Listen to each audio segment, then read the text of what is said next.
ஓம் ஈஸ்வரா குருதேவா.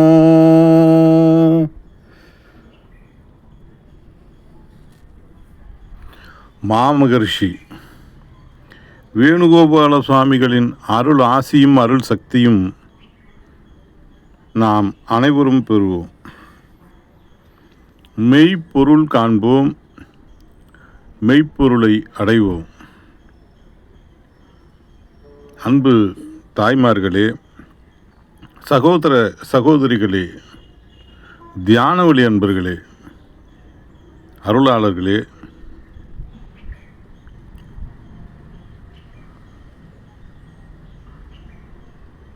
நாளைய உலகை காக்கும்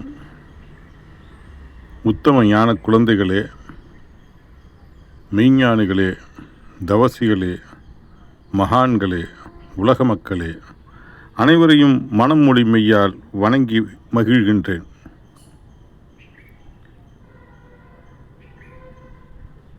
உயிரே கடவுள், மெய்ஞான இதழ்.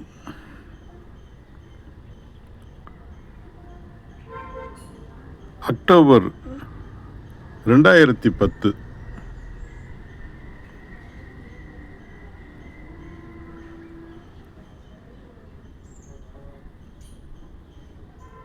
பௌர்ணமி உபதேசத்தின் நிலைகள் ஊற்றப்போலாம். ஓம் ஈஸ்வரா குருதேவா. அதே சமயம் நான் எல்லோருக்கும் செய்தேன். ஒருவன் கொள்ளையடித்து சம்பாதிப்பவனாக இருப்பான். நான் எத்தனை பேருக்கு தர்மம் செய்கின்றேன், எத்தனை பேர் எனக்கு கொடுக்காமல் ஏமாற்றுகின்றார்கள். கொள்ளையடித்து மாட மாளிகை கோபுரம் கட்டிவிட்டான் என்பார்கள். தனக்குள் இருக்கும் நல்ல குணத்தை மறந்து விடுகிறார்கள். அங்காள பரமேஸ்வரி குழந்தையை மடி மீது வைத்து குடலை உருவி மாலை போடுகிறாள் என்பார்கள்.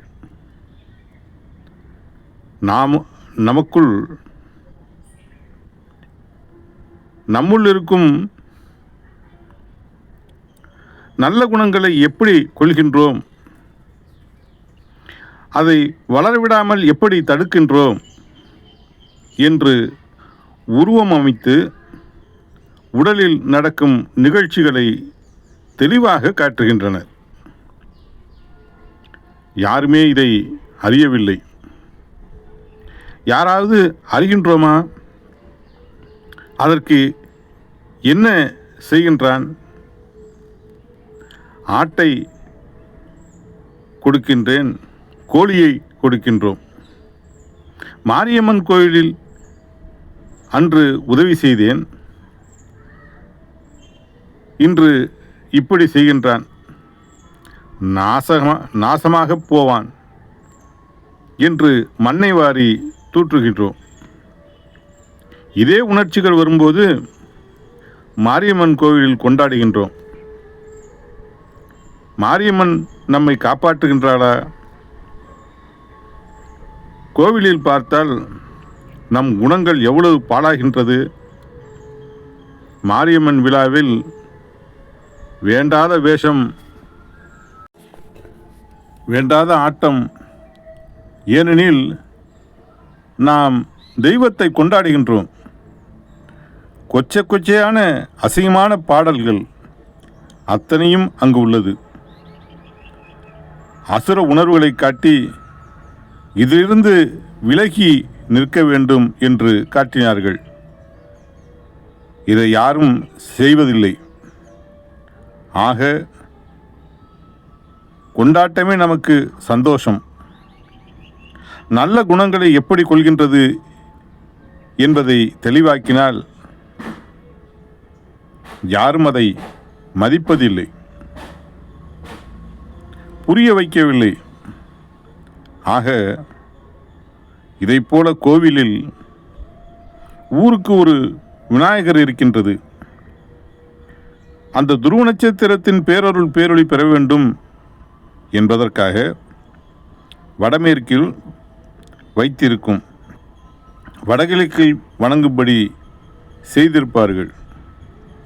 இவையெல்லாம் புரியாதபடி சாமி கும்பிட்டால், விரதம் இருந்தால் எல்லாம் செய்யும் என்றால் இந்த நம்பிக்கையில் இருக்கின்றோமே தவிர தீமையை நீக்க முடியும் என்ற தன்னம்பிக்கை மட்டும் வருவதில்லை. நாம் எதை எண்ணுகின்றோமோ அதை நம் உயிர் இயக்குகின்றது. அதன் வழி நம்மை வழி நடத்துகின்றது. அதன் வழி வாழ்க்கை நடத்துகின்றது. நிறைய அழுத்தத்தை கொண்டு வருகிறது. ஏனெனில் அவனன்றி ஓர் அணுவும் அசையாது. நாம் இந்த உடலில் எதை சேர்க்கின்றோமோ, சித்திரபுத்திரன் கணக்கின் பிரகாரம் யமன் தண்டனை கொடுக்கின்றான். நாம் எடுத்துக்கொண்ட உணர்வுக்கொப்ப அடுத்த உடலை இன்று சந்தோஷமாக இருப்போம், நாளை நரக வேதனைப்படும் ஆடு மாடாக இருப்போம். சிவனாலயத்தில் நந்தீஸ்வரன் சிவனுக்கு கணக்கப்பிள்ளை. நாம் எதை எடுக்கின்றோமோ அந்த கணக்கின் பிரகாரம் நம் உடலை மாற்றுகின்றான். இதற்கு ஜட்ஜி யார்? மனிதனான பின் நம் உயிரே ஜட்ஜ். நான் உங்களை ஏமாற்றலாம். நான் இவ்வளவு பெரிய தத்துவத்தை பற்றி பேசுகின்றேன். உங்களை ஏமாற்றி வாழ நினைத்தால் என்னை நான் ஏமாற்றுகின்றேன். உண்மையான பற்று கொண்ட உணர்வுகள் ஒளியாக வேண்டும். அறியாத இருள் நீங்க வேண்டும். பொருள் காணும் திறன் பெற வேண்டும் என்ற உண்மையான நோக்கத்துடன் நீ செயல்படு. உனக்கு அவன் தீர்ப்பு கொடுப்பான். அந்த உணர்வை உங்களுக்குள் வளர்ப்பான். இந்த சொல் அவர்களின் தீமைகளை நீக்கும். கேட்போரின் உணர்வை சிந்திக்க வைக்கும் என்று என் குருநாதர் கூறுகிறார். இதைத்தான் நானும் கூறுகிறேன்.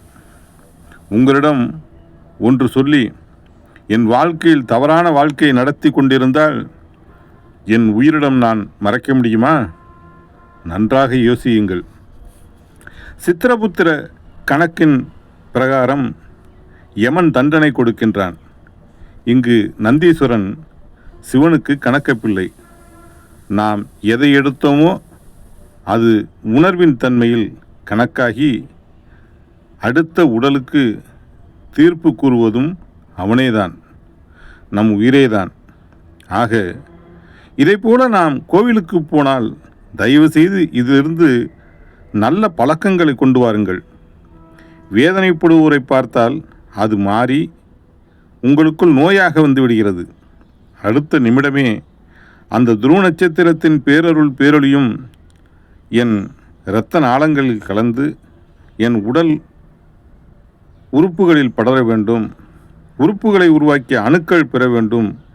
ஈஸ்வரா என்று ஒரு நிமிடம் எண்ணிவிட்டு, துருவ நட்சத்திரத்தின் பேரொளியும் நீ பெறுவாய். நோயிலிருந்து விடுபடுவாய். குடும்பத்துடன் நீ நன்றாக இருப்பாய் என்று கூற வேண்டும். அவர்கள் சொல்வதை கேட்டு இப்படி ஆகிவிட்டதா என்றால் உங்களுடைய நல்ல குணங்கள் சோர்வடைந்துவிடும். உடனே துடைத்து பழக வேண்டும். இதுதான் அக்னி குண்டம். தங்கத்தில் செம்பை கலந்தாலும் திராவகத்தை ஊற்றி சுத்தப்படுத்துவதை போல உடனுக்குடனே சுத்தம் செய்ய வேண்டும். இதுதான் ஆத்ம சுத்தி என்பது. எப்படி கையில் அழுக்கப்பட்டால் உடனே துடைக்கின்றோமோ, இதுபோல துருவ நட்சத்திரத்தின் உணர்வை பெற்று ஆன்மாவை தூய்மைப்படுத்திக் கொள்ள வேண்டும். வாழ்வது கொஞ்ச நாள்தான் மனிதன். அதற்குள் தூய்மையின் வலு எவ்வளவோ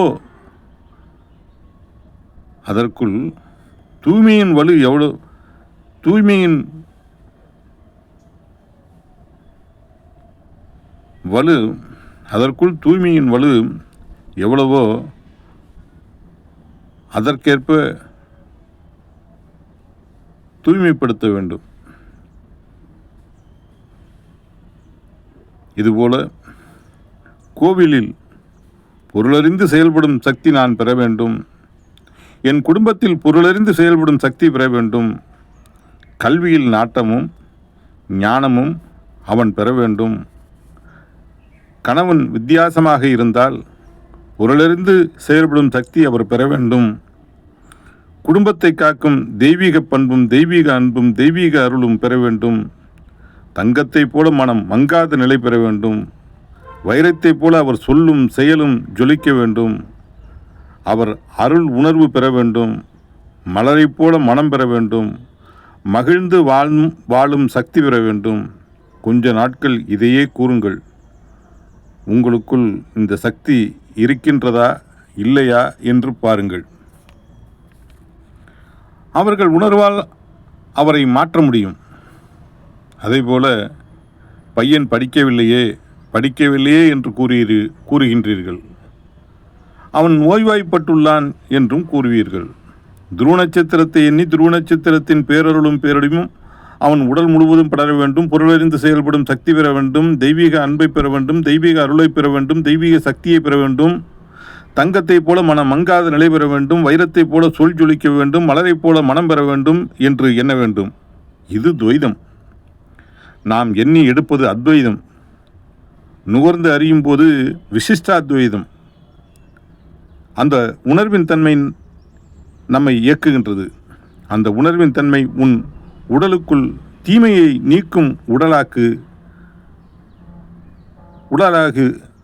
என்பதுதான். அந்த உணர்வின் தன்மை உன் உடலுக்குள் தீமையை நீக்கும் உடலாகு என்பதுதான் கோவிலின் தத்துவம். நாம் என்ன செய்கின்றோம்? உன் கஷ்டத்தை கூறு, அவன் தீர்த்து வைப்பான் என்றுதான் உங்கள் கஷ்டத்தை கூறுகின்றீர்கள்.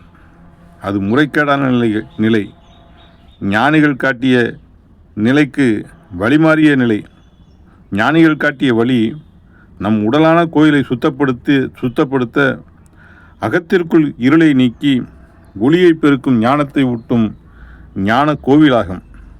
நம்முள் அறியாது சேர்ந்த தீய வினைகளை நீக்கும் அருள்ஞான கோவிலாகும் என்பதை மதித்தல் வேண்டும். நம் கஷ்டத்தையோ பிறருடைய கஷ்டத்தையோ சொல்லும் இடமல்ல. அது சொல்லும் இடமல்லது. ஆக இதைப்போல நாம் எண்ணி இந்த தெய்வீக அன்பை பெற வேண்டும். தெய்வீக அருளை பெற வேண்டும். இந்த கோயிலுக்கு வருபவர்கள் அந்த நிலை பெற வேண்டும். நாம் பார்க்கும் குடும்பங்களெல்லாம் அந்த நிலை பெற வேண்டும். தொழில் செய்யும் இடங்களெல்லாம் பெற வேண்டும் என்று கோயிலில் பகைமையை மறத்தல் வேண்டும். அவர்களுக்கெல்லாம் அந்த அருள் பெற வேண்டும் என்று இயங்கும்போது தெய்வம் யார்? இதை காட்டிய அருள் வழியை எடுத்தால் நீங்கள் அருள் பெரும் சக்தியான உங்கள் நல்ல உணர்வு விளைகின்றது. உங்கள் உடலுக்குள் நோய் வராது தடுக்கின்றது. சங்கடமோ சஞ்சலமோ அதை அடக்கும் சக்தி வருகின்றது.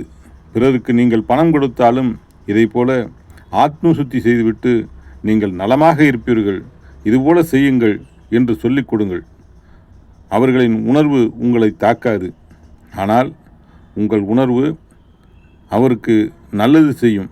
இப்படி கோயிலுக்குள் உங்களை பண்படுத்தி நாம் எப்படி இந்த பிரபஞ்சத்தில் இருக்கின்றதோ இவை அனைத்தும் ஒருங்கே சேர்ந்து உணர்வின் தன்மை ஒளியாக மாற்றினானோ அகஸ்தியன், அதைப்போல இந்த உலகில் எத்தனை நிலை வந்தாலும் மனிதனுக்குள் உணர்வின் இயக்கமாக வந்த நிலையை மனிதன் உணர்வை ஒளியாக மாற்றிய அருள் உணர்வை கலந்து இதை தனித்து இந்த உணர்வின் தன்மை ஒன்றாகி நாம் பிறவியில்லா நிலை அடையக்கூடிய ஆலயம் அது.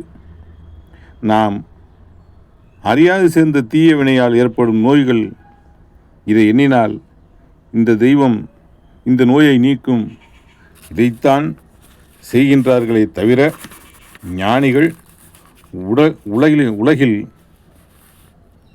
இதைத்தான் செய்கின்றார்களே தவிர ஞானிகள் உலகில் இல்லாத நிலைகள், அவ்வளோ அற்புத நிலைகள், வானியல், புவியியல், தாவரையியல், உயிரியல் நாம் எப்படி வளர வேண்டும் என்று தத்துவத்தை கூறிய நாடு இது.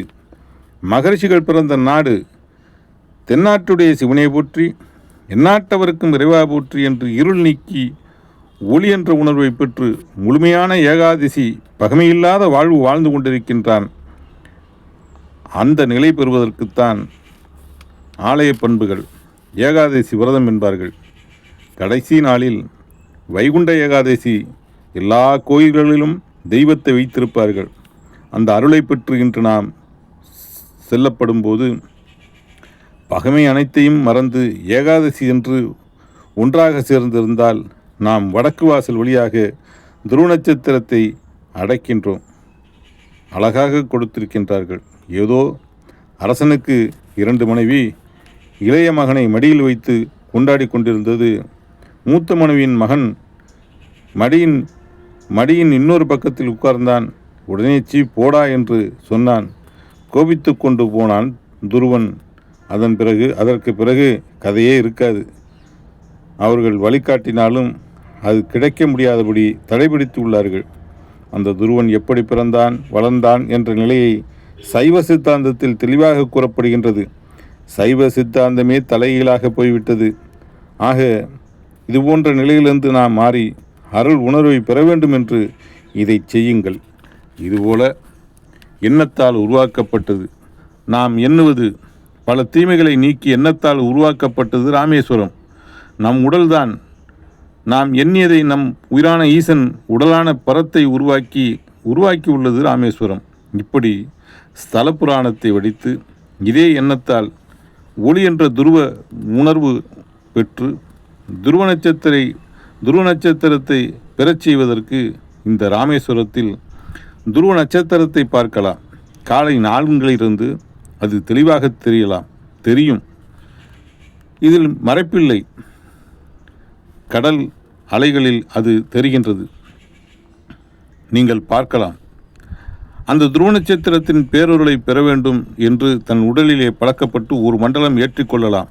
அதன் உணர்வை வளர்த்து கொண்டு நாம் இதை வளர்த்து கொண்டபின் நம் குடும்பத்தில் நம் மூதாதையர்களோ அல்லது உடலை விட்டு பிரிந்து சென்றவர்களையோ அந்த ஆன்மாக்களை உணர்வு நமக்குள் உண்டு. இந்த அடிப்படையில் அந்த உயிரை விட்டு பிரிந்து சென்ற எங்கள் குல தெய்வமான உயிரான்மாக்கள், எங்களுடன் வாழ்ந்து வளர்ந்து உடலை விட்டு பிரிந்து சென்ற உயிரான்மாக்கள் அந்த சப்தரிஷி மண்டலத்துடன் இணைந்து உடலில் பெற்ற நஞ்சுகள் கரைந்து பெருவீடு பெருநிலை என்ற நிலை அடைந்து அழியாத ஒளி சரீரம் பெற வேண்டும் என்று அங்கே பிறவியில்லா நிலை அடையச் செய்யுங்கள். இங்கிருந்து அதுதான் இந்த கோயில்களிலே உள்ள சூட்சமம். நாம் கொஞ்சம் காலம்தான் வாழ்கின்றோம் என்ற நிலைகளிலே எல்லோருடைய மனதையும் நாம் குவித்தல் வேண்டும். எல்லா குடும்பங்களிலும் நன்றாக இருக்க வேண்டும் என்று சொன்னால் ராமாயணத்தில் சொல்கின்றார்கள், நேரமாகிவிட்டதென்று எல்லாவற்றையும் தலைகீழாக பின்னி கூறி இந்த காவிய தொகுப்பையை தலைகீழாக மாற்றிவிட்டார்கள். இந்த ராமேஸ்வரத்தில் மனிதனின் பொக்கிஷம் அனைத்தும் உண்டு. ஏனென்றால் 27 நட்சத்திரங்களின் தொகுப்பில் எப்படி இந்த சூரியன் பாதரசங்களாக மாற்றுகின்றதோ அதே 27 நட்சத்திரங்களால் வந்த இயக்க அணுவாக மாற்றிய சூரியன் ஜீவ அணுவாக மாற்றி அதன் உணர்வின் தன்மை கொண்டு இந்த உடலை உருவாக்கியது. ஆக மனிதனாக போகும்பொழுது 27 நட்சத்திரத்தின் முழுமையடையும் பக்குவம்தான் இது என்பதற்காக அங்கே வைத்திருப்பது. ராமேஸ்வரத்தை எடுத்துக்கொண்டால் 27 கிணற்றை காண்பிப்பார்கள். ஆனால் 27 நட்சத்திரமும். ஆனால் நாம் இப்பொழுது என்ன செய்கின்றோம்? நமது பெரியவர்கள் என்ன செய்து விட்டார்கள் என்றால், அவர்களுக்காக வேண்டி சாபத்தையும் பாவத்தையும் கடலில் போக்கிவிட்டு அவர்களை நினைத்து சாப்பாடு போட்டு அந்த பாவத்தை தோஷத்தை போக்குவதற்கு என்ன செய்திருக்கிறார்கள்? இந்த பிண்டத்தை எடுத்துக்கொண்டு போய் 12 சிவத்தலங்களில் 12 ராசிகளின் குணங்களின் தன்மை வரப்படும் பொழுது கடைசி முடிவான நிலை என்று ராமேஸ்வரம் நிலை வந்து கடலில் குளித்துவிட்டு தோஷத்தை போக்கி தலை முக்கி எரிந்துவிட்டு கோயிலுக்குள் போய் 27 கிணறுகளில் தண்ணீர் காசு கொடுத்து விட்டு தண்ணீரில் குளித்துவிட்டு, அம்மா இல்லை, காசு கொடுத்து குளித்துவிட்டு ஏதாவது கோடி தீர்த்தம் என்ற நிலைகளில் வாங்கிவிட்டு வந்துவிட்டால் அப்பா அம்மா எல்லாம் மோட்சம் போய்விட்டார்கள் என்று புண்ணியத்தை செய்து, இதற்குத்தான் நாம் போகின்றோம். ஆக இப்பொழுது என்ன செய்கின்றார்கள்? அன்றைக்கு 27 கிணறை காட்டி அவர்கள் சொன்ன முறைகள் வேறு. எது எது உணர்வுகள் ஊற்று எடுத்து நமக்குள் ஒன்றாக்குகிறது என்று அவன் சொன்ன காரியமே, அவன் சொன்ன ராமேஸ்வரமே வேறு. இதை மாற்றி அமைத்து இப்படி பாவத்தை போக்கிவிட்டு, நமது தோஷத்தை போக்கிவிட்டு, மூதாதையர்களை சொர்க்கம் அனுப்ப இப்படி கொண்டு வருகிறார்கள். ராமேஸ்வரத்தில் இப்பொழுது என்ன செய்கின்றார்கள் என்று தெரியுமா? நடைபாதையில் வாசல் படியில் தண்ணீர் விழுவதால் வலிக்கு விழுகிறது என்று, அதனால் புதிதாக வேறு இடத்தில் 2 கோயில்களை வேறு பிரகாரத்தில் தோண்டலாம் என்றால் எதிர்பார்க்கப்படுகிறது. வழக்கமாக கொடுக்கும் சாஸ்திரத்தை இப்படி போட்டு இதை மாற்றி அமைப்பது போல் போகின்றது. இதை கோவில் நிர்வாகம் மாற்றுகின்றது, தோன்றுகின்றார்கள். ஆனால் அந்த ராமேஸ்வரத்தில் என்ன செய்கின்றார்கள்? ராமன் ஒன்றும் கேட்கவில்லை, மனிதன்தான் கேட்கின்றான். ஏண்டா மாற்றினீர்கள் என்று. அவன் கேட்கலாம் அல்லவா? மனிதனே கேட்கின்றான். பேப்பரிலே பார்க்கலாம். அப்போ இங்கே எங்கே இருக்கிறது? இதைத்தான் மனதை குவிக்கும் இடம். நாம் என்ன செய்கின்றோம்? இந்த பார்க்கடலில் நமது மூதாதையர்களை எண்ணி எங்களுடன் வாழ்ந்து வளர்ந்து அந்த உணர்வுகள் நமக்குள் இருக்கின்றது. எங்களுடன் வாழ்ந்து வளர்ந்து உடலை விட்டு பிரிந்து சென்ற உயிரான்மாக்கள் அந்த சப்தரிஷி மண்டலத்துடன் அந்த 6வது அறிவு 7வது நிலை என்ற இந்த உடலில் பெற்ற நஞ்சுகள் கரைந்து அழியா ஒளி சரீரம் பெற வேண்டும் என்று சொன்னால் அங்கு அந்த நஞ்சு கரைந்து விடுகிறது. இங்கு நமது பூமியில் கரைந்து விடுகிறது. அப்பொழுது அந்த சூரியன் எடுத்து போகின்றது, சுத்தப்படுத்துகின்றது. இந்த உயிர் அந்த 7வது நிலையான துருவ நட்சத்திரத்துடன் சுற்றுகின்றது. அது படைத்து கொடுக்கும் உணர்வை, ஒளியை உணவாக எடுத்து ஒளியின் உடலாக இருக்கின்றது. ஏகாதசி பிறவியே இல்லாத நிலை. மனிதன் ஒருவன்தான் கடைசி முடிவு. அது எப்படி அணுக்களாக சேர்ந்து சூரியனாகி, அது பிரபஞ்சமாகி, பிரபஞ்சத்தில் உயிரணுவாகி, பின் ஒளியின் உடலாக பெறுவது கடைசி முடிவு. விளையாடுவதற்கு சொல்கிறேன், விளையாட்டாக சொல்கிறேன் என்று எண்ணிவிடாதீர்கள். திட்டியவர்களை பதிவு செய்து கொள்கிறீர்கள். அவர்களை எண்ணினோம் என்றால் ஆத்திரம் வருகிறது. அதே சமயத்தில் நல்லவர்கள் செய்தார்கள் என்றால், நல்லவர்கள் சொல்கிறார்கள் என்றால் அந்த சமயத்தில் நன்மையாகிறது. அதை கேட்டுக்கொண்டிருந்தால் நமக்கு நன்மையாகிறது. இதே மாதிரி உங்கள் வாழ்க்கையில் நடக்கப் போகும்போது சிக்கலும் ஆகிறது, நல்லதும் ஆகிறது என்று இந்த அளவில் நமது ஞானகுரு வேணுகோபால சுவாமிகள் நிறைவு செய்து கொள்கிறார்கள். நலம் பெருக, வளம் பெருக, மகரிஷிகளின் அரிசக்தி பெருக என்று நிறைவு செய்து கொள்கிறார்கள். ஓம் ஈஸ்வரா குருதேவா கருணை ஸ்வரூபா. அற்புதமான உபதேசம், பௌர்ணமி உபதேசம். எப்படி பாருங்கள், ராமேஸ்வரங்கிறது என்னங்க? ராமன்கிறது எண்ணம், ஈஸ்வரன்கிறது நமது உயிர். ராமேஸ்வரம். தனுசு கோடி, தனுசுங்கிறது வில்லு. அதாவது தனுசு கோடிய கரை. இதுதான் இந்த உடல் கூடிய கரையில் இருக்குது. எவ்வளோ அற்புதமாக நமக்கு காமிச்சிருக்காங்க பாருங்க. கோடிய கரை, அதாவது விஷ்ணு தனுசுங்கிறது உயிரில் ஏற்படக்கூடிய வெப்பம். அதனுடைய இணைந்த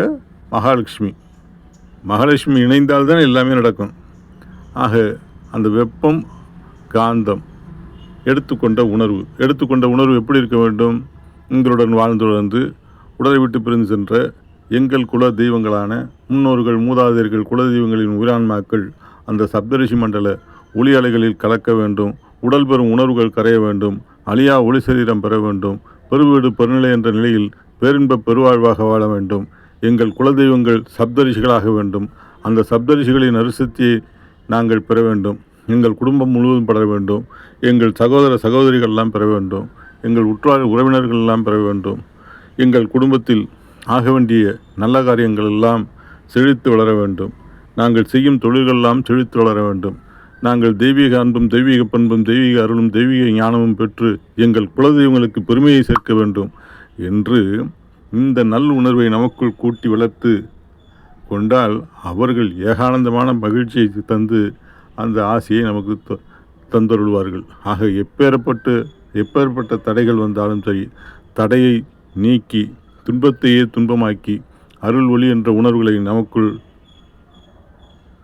பெருக்கிக் கொண்டாலே போதும். அது எல்லாவற்றையும் சரி செய்து சீராக்கி செம்மைப்படுத்தி தந்துவிடும் என்பது உறுதியான நிலை. தியானத்தில் உறுதியான நிலை அனுபவித்தது. அப்புறம் அன்புள்ளம் கொண்ட அன்பு சொந்தங்களே, அருள் ஒளி சொந்தங்களே, உங்களுக்கு இந்த வீடியோ பிடிச்சிருந்ததுன்னா லைக் பண்ணுங்கள், ஃபார்வேர்ட் பண்ணுங்கள், ஷேர் பண்ணுங்கள். கமெண்ட் செக்ஷனில் நீங்கள் என்ன நினைக்கிறீங்களோ அதை பதிவு பண்ணுங்கள். மற்ற வீடியோலாம் பாருங்கள். இப்போ விநாயகர் தத்துவம்லாம் இருக்குது. விநாயகர் தத்துவம்லாம் என்னென்னா நான் முதல் ஆரம்பத்தில் போட்டது. விநாயகர் தத்துவம், சிவசக்தி தத்துவம், இதெல்லாம் கேளுங்க, பொறுமையாக கேளுங்க. நிறையா முள்ற அதில் மேட்ரு இருக்கும். அவ்வளோ நாம் தெரிஞ்சுக்க வேண்டியது எவ்வளோ விஷயம். நாம் தியானத்திலேயே இருந்தாலும், நாம் உபதேசத்தை கேட்டுக்கொண்டிருந்தாலும் புதிய விஷயங்கள் நிறைய நமக்குள்ள இணையும், சேரும். ஆக எப்பொருள் யாரார்கள் கேட்பினும் அப்பொருள் மெய்ப்பொருள் காண்பது அறிவு. சரிங்க, இந்த அளவில் இதை நிறைவு செய்து கொள்ளலாம். ஒரு சின்ன பிரார்த்தனை. ஓம் ஈஸ்வரா குருதேவா. அம்மா அப்பார்களால் சாமிமா சர்க்குருதேவர்களால் அகத்திய மாமகிருஷ்ணர் சத்தியம், துருவ மாமகிருஷ்ணர் சத்தியம், துருவ நட்சத்திரத்தின் பேரருளும் பேரழியும், சப்தரிஷிகளின் சத்தியம், சப்தரிஷி மண்டலங்களின் பேரருளும் பேரழியும் எங்கள் குடும்பம் முழுவதும் படர வேண்டும். எங்கள் குடும்பத்தில் உள்ள அனைவரது உயிர் ஒளி உடல் முழுவதும் படர வேண்டும். அவர்கள் உடல் உறுப்புகள் முழுவதும் படர வேண்டும். உறுப்புகளை உருவாக்கி அணுக்கள் பெற வேண்டும். அவர்கள் உடல் நலம், உடல் பலம், மனநலம், மனபலம், தொழில் வளம், செல்வம், சொல்வாக்கு பெற்று செல்வ செழிப்போடு மன மகிழ்ச்சியோடு அருள் மகிழ்ச்சி நல்வட்டத்தில் இணைந்து வாழ்ந்து வளர்ந்திட வேண்டும். எங்கள் குடும்பத்தில் நாங்கள் ஒன்று சேர்ந்து மகிழ்ந்து வாழ்ந்திடும் சக்தி பெற வேண்டும். எங்கள் பேச்சு மூச்சும் சொல்லும் செயலும் இப்புவி முழுவதும் படர்ந்து இப்புவியில் கலந்துள்ள நச்சுத்தன்மைகள் அனைத்தும் அகன்று இப்புவியில் வாழும் மக்கள் அனைவரையும் மதபேதமின்றி, இனபேதமின்றி, மொழிபேதமின்றி, மனபேதமின்றி வாழச் செய்ய வேண்டும். ஈஸ்வரா குருதேவா கருணை சுரூபா. எல்லா மகிழ்ச்சியின் நட்சத்தையும் காற்று மண்டலம் முழுவதும் படர்ந்து காற்று மண்டலத்தில் உள்ள நச்சுத்தன்மைகள் எல்லாம் அனைத்தும் அகன்று மழை மேகங்கள்லாம் ஒற்றுக்கூடி நல்ல மழை பெய்யும் சக்தி பெற்று தேவையான இடங்களில் மழை பெய்து ஏரி குளங்கள் நிரம்பி தாவர இனங்கள் பயிரினங்கள் செழித்து ஊரும் உலகமும் உலக மக்களும் நலமும் வளமும் பெற அருள்வாய் ஈஸ்வரா. ஓம் ஈஸ்வரா குருதேவா. குருவே சரணம், குருவே துணை.